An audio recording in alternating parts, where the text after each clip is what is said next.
is in an industry now that's very, very important to us, not only as West Virginians, not only as Americans, but the world. All of a sudden, the world finally has realized that you got to have energy. We need energy. We need energy to be free. I've introduced a lot of people here in the past 30 years being on staff here, but this introduction here is a little close to my heart, and I'll tell you why in a minute. I'd like to read his biography, and you'll get a sense of who he is now. His name's Randall M. Albert, and he's the Chief Operating Officer, Gas Operations for Consol Energy Incorporated. Randall is Chief Operating Officer of Gas Operations for Consol Energy. In this position, he is responsible for all aspects of the company's natural gas business. Previously, as Senior Vice President in emerging business units, Randy was responsible for managing the company's shale programs, including the Marcellus Shale, which you all have heard of, and other emerging gas plays. Historically, he has had overall responsibility for managing the startup of 2 Appalachian coal bed methane gas plays for Consol's Energy CNX gas company. Like me, he graduated from Virginia Tech. He got a BS degree in mining engineering and began working immediately for Consol Energy in 1979 as an engineer trainee before joining the company full-time after his graduation. From 1980 to 1990, Randy held various mining positions within Consol. We say Consol, but it's Consol, which includes roles in initial coal mine degasification efforts, which ultimately led to the creation of Consol's Energy CNX gas subsidiary. He also serves on the board of directors for the Virginia Oil and Gas Association, as well as vice chairman of the board of Marcellus Shale Coalition, and is a registered professional engineer in Virginia and West Virginia. Now that's what this says. But I'd like to tell you a little bit about Mr. Albert. And the reason why I want to tell you this is because you have a chance to do something here. I had 3 older brothers growing up in Bluefield, and I couldn't have asked for a better life growing up in Bluefield, West Virginia. Part of what made it so special, of course, having 3 older brothers, I was always tagging along. And Mr. Albert was good friends with my older brothers. Guys like Randy Albert in our town were guys that we looked up to. And there's people back home that look up to you guys. And guys like him made guys like me want to be better people. He's a great man now, but he's always been a great man. Particularly in my eyes, because we wanted to be like him. And guys like him. They took us under their wing. They kept us safe. Kept us from getting into trouble. And that's what we need more of in America.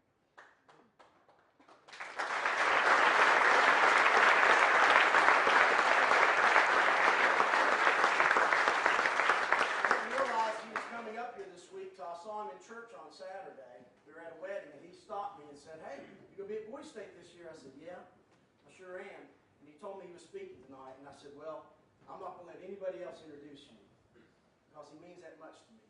And he's just like a brother." So at this time, please welcome Mr. Randall M. Albert, Chief Operating Officer.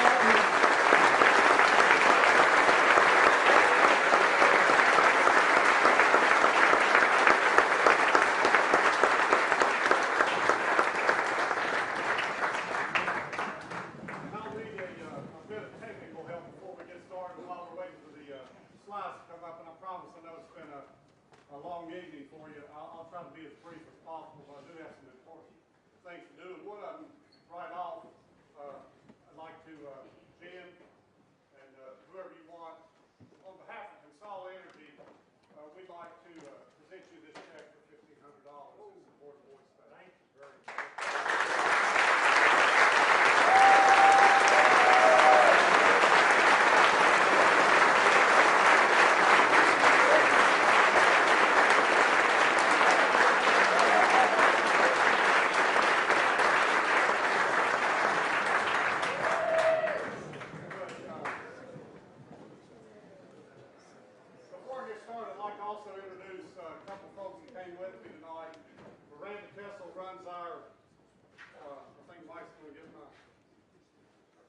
presentation going here. So Miranda Kessel is works in our PR department. Kent Wright, if you'd stand up as well. Kent is our vice president of operations.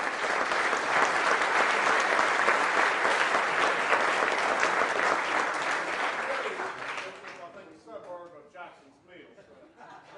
But at any rate, 37 years ago, I had the opportunity to come to Boise State in college thing. Unfortunately, I wasn't able to make it due to a family crisis. But now, finally, 37 years later, I get invited back here to speak. And I will tell you, as this is coming up, everything that Jim Clemens told you, with the exception of, let me put a plug in for Virginia Tech. If any of you want to go to Virginia Tech, that's a pretty fine institution as well. Everything he told you about those life lessons is absolutely correct. Okay? And nothing will ever replace hard work. And as much as he said, the guy was just a small boy from, or just a boy from a small town like Ripley, well, I was just a boy from a small town in Bluefield. Is anybody here from Bluefield tonight? Okay. I see you, Mr. Marriott.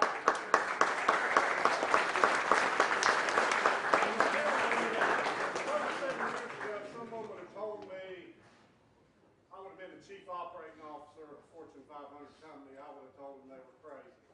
But if you set your goals and you work hard, and I can't emphasize enough the working hard, but setting those goals, and the best goal I never remember someone setting is in the early 1960s, way before any of you all were born. President John Kennedy set a goal for the United States to land a man on the moon. Think about this, 1960, okay? And we're going to land a man on the moon within that decade. And sure enough, 9 years later, it happened. So that teaches you the importance of setting a goal. And I can tell you, me included, I was kind of small. I know you think it's the old guy up here. I was kind of small in 1960, but I didn't believe we would ever get to the moon in my lifetime, much less in one decade. So set those goals, work hard, and the sky's the limit. That's all right.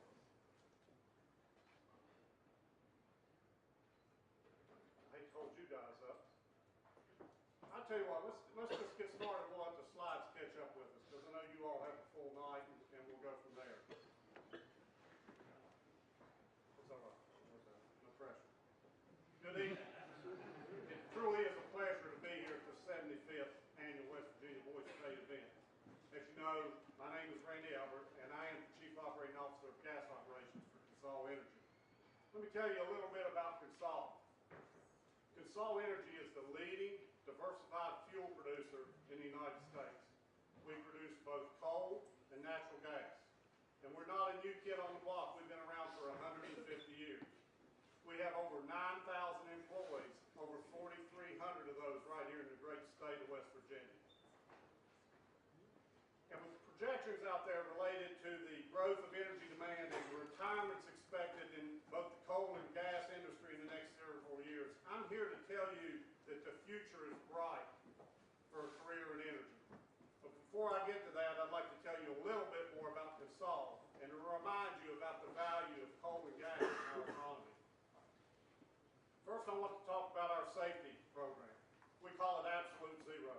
That's because we believe that zero accidents is the norm, and that anything less than zero, or more than zero, is an exception to the rule. All employees are empowered to stop the normal course of business in their operation if they believe that safety has been compromised, and to take whatever action is necessary to work safe.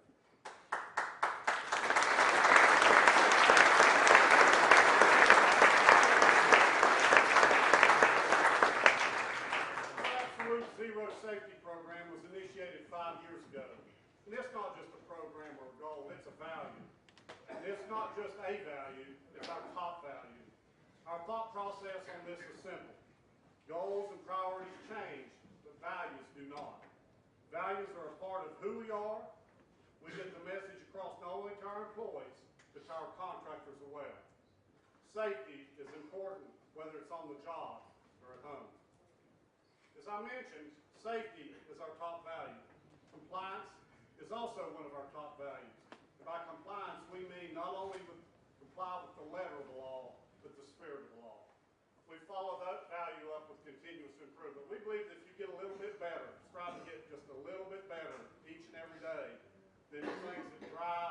bottom line, production and cost, will take care of themselves. So if we concentrate on those three top values, safety, compliance with the law, and continuous improvement, what we do day in and day out, mining coal and producing natural gas at a profitable pace, will take care of itself. Let's take a look at the energy industry. It's important to note that the major sources of our energy today come from coal and natural gas. These lights are burning in here tonight. Odds are it's a coal-fired plant that's providing that. Okay? So without coal, I'll tell you that 75% of the power in the United States is generated by either coal or natural gas. 75%. Now we believe that other sources, that you hear about, wind, solar, hydro, etc., algae, whatever else may be out there, that those all will have a place. But today, there's no way they can meet the power needs of this nation. So we take for granted as a nation, when you go over there and flip that switch on, that the lights will come on. But I'll tell you, without getting into the political realm too deep here, that if we don't make some changes in the leadership of this country, the day will come when you'll go flip that light switch on and you'll be sitting in the dark.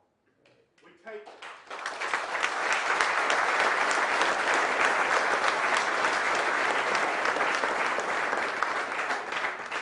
In this country, we've come to believe that affordable, cheap energy is a right, but it's not. It's a privilege. And we have to protect that privilege. And I'll tell you, the best thing about coal and natural gas, anybody know what that might be? It's from here. It's American. Okay? It's made in America. It's red, white, and blue. It doesn't get any better than that. So here's a little bit of a science refresher course for you. Does anybody know where coal comes from? Where it was formed?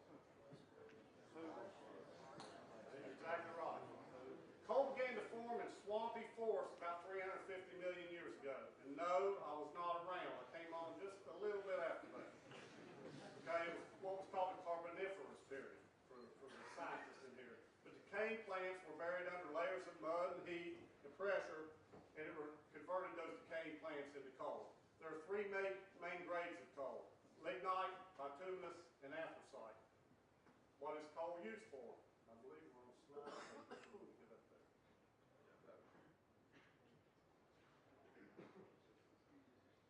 Okay, as we talked about, coal is used for electricity. We all know that. But it's also used in steel and a lot of manufacturing processes. This is what's called the West Virginia coal tree. As you can see, these are the things that are made from coal. Shampoos, cosmetics, plastics, bowling balls, roofing materials, and even medicine. Okay, so coal is a vital component of our economy. Where is coal produced? As you can see by the map, you can see on this map where the regions of the United States where coal is produced. You can see it's basically nationwide. Right here in Appalachia, where we are, has an abundance of coal. It's the second of the three largest primary coal-producing regions. Let's talk a little bit about natural gas. Natural gas, the chemical formula is CH4, so it's one carbon atom and four hydrogen atoms. And natural gas is the primary molecule is methane. What's natural gas used for? As we said, and many of you probably heat your homes with it. But we generate about 37%, of our electricity is generated from natural gas, and that's a growing number. And we'll talk a little bit about that later if you want to. A real growing area, we think about this. Each and every day, this country imports billions of dollars of foreign oil from people who really hate our guts. Okay? They can't stand America. They can't stand our way of life. And they're jealous about what we have. Yet we, each and every day, import billions of dollars of oil to support those regimes. We can change that. And one way we can change that is this generation will see it. I'm too old. But you guys will see cars running up and down the highway fueled by natural gas. We have an abundance of natural gas in this country. We went from having a 15-year supply to a 100-year supply, and it's growing in just the last 5 years. Okay, and I'll tell you, we haven't begun to even find all the natural gas that's out there.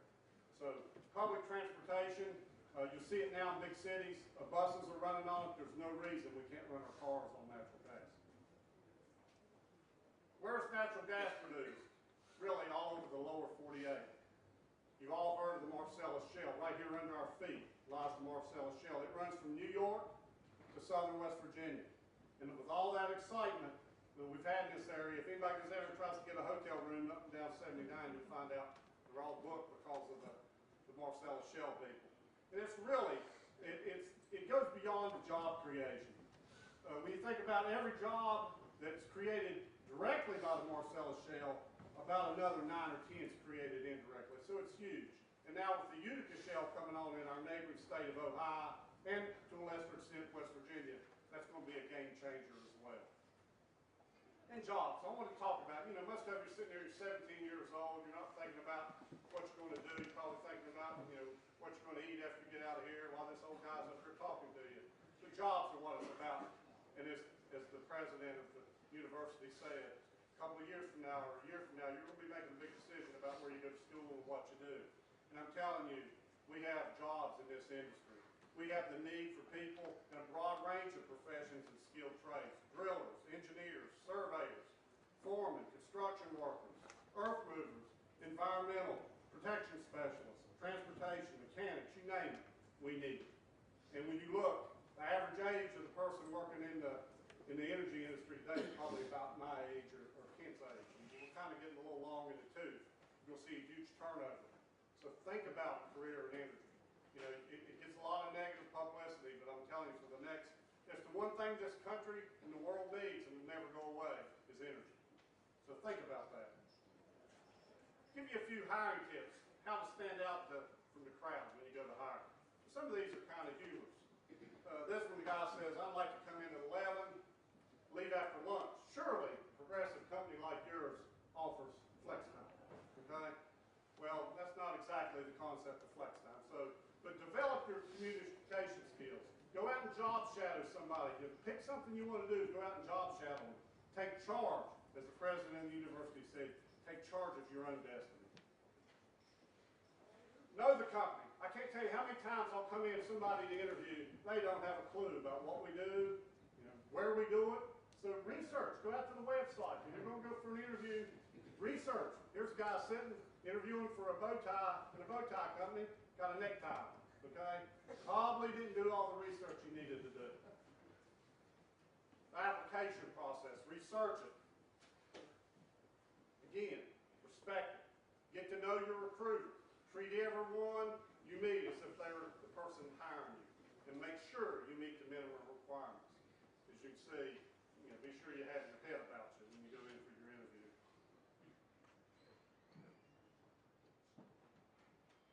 Your resume, very important. Okay? You probably worked on this now, you're juniors in high school, you probably worked on doing a resume. I'll tell you, 30 years of hiring people, keep it simple. So you ever heard of the KISS method? Keep it simple, stupid. Do that with a resume. Keep it simple. Nobody wants to read, a 5-page resume as impressive as it may be. As you can see here, tell the truth. And she says, or he says, my resume is not all lies. My name is correct. Okay? I've actually seen resumes like that. But don't be tempted to lie, because we will find out. Everybody does background checks. Everybody checks resumes. There have been some high-profile cases. College football coach, Georgia Tech, about 10 years ago, had a job at Notre Dame, maybe the premier coaching job in America. Okay? What did he do? Falsified his resume. Out. I think he's coaching at maybe a Division III school now as an assistant. We will find out. Interviewing. Bring extra copies of your resume. Dress appropriately. Let me say that one more time. Dress appropriately. Remember the little things. If you wear glasses, clean your glasses. People pay attention. We're trained to pay attention to details. So you go in and sit across from a guy, I see dirty glasses, I'm thinking, he don't care how he looks. Okay? Don't bring your cell phone to an interview. Don't text during an interview. Bring a notebook. Again, research. And always have at least one question. That's perfect. You can see here, the guy says, oh, you did actually seen people, come in looking like this. So be professional, be neat, be on time. After the interview, very important. This is your last chance to make an impression. Even if it's for, the McDonald's down the street. Follow up. Send a thank you letter. Follow up with the recruiter, and then ask for feedback. And if you don't get the job, call the guy back and go, why didn't I get it? And they'll tell you. And that's how you learn. That's the process. That's how you get better. As I said, I wanted to be brief and get through this because I know you don't want to stand here, but if I leave you with one thing tonight, think about this. I told you, 75% of the power in this country comes from coal and natural gas. Okay? It's growing. One thing's for sure, it's going to increase as we go forward. There are people out there who will tell you we can do it without coal and natural gas. In fact, the coal industry's been out under an all-out assault from the EPA for the last 3 years, last 4 years. Okay? We have a chance. Some of you may be voting age by November, but we have a chance. And one thing that's great about this country, if you don't like what your leadership, every 4 years you get a chance to get a crack at it. Talk to your, this state is under assault. Our way of life is under assault. Get out. Talk to your friends. Help us. Get the word out. We've got to get some change in Washington. And I'm not talking about at the very top. I'm talking about from the top down. We need some change. We need people that understand that we have a valuable, abundant, American red, white, and blue energy source right here in this country. And we've got to wait. We can change.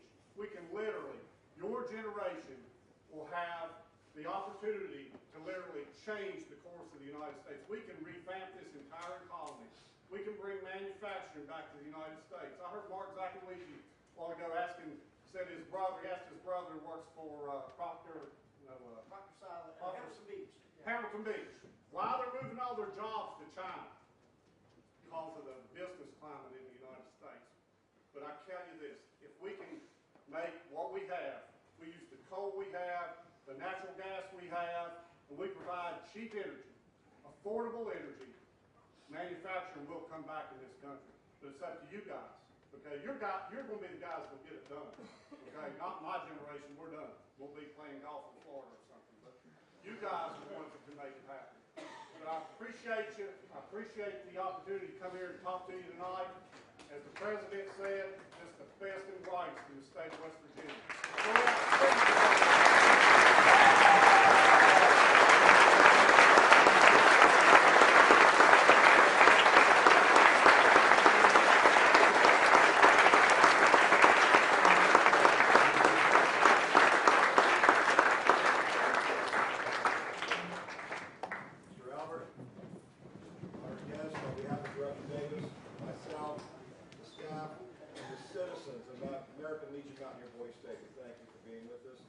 Thank you for this generous contribution, and more importantly, we thank you for the contribution you gave these young men, the insight of what they need to be good citizens as we go off into the future. We appreciate you being here, and we hope you'll join us again next year. Thank you.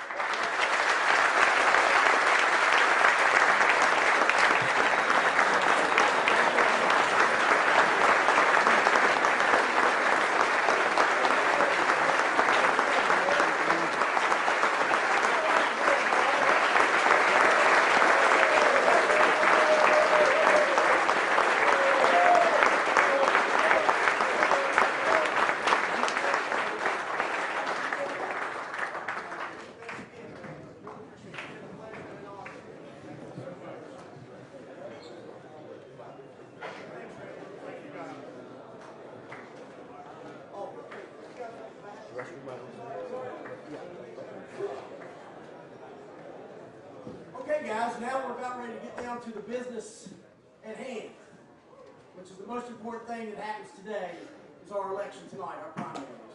So,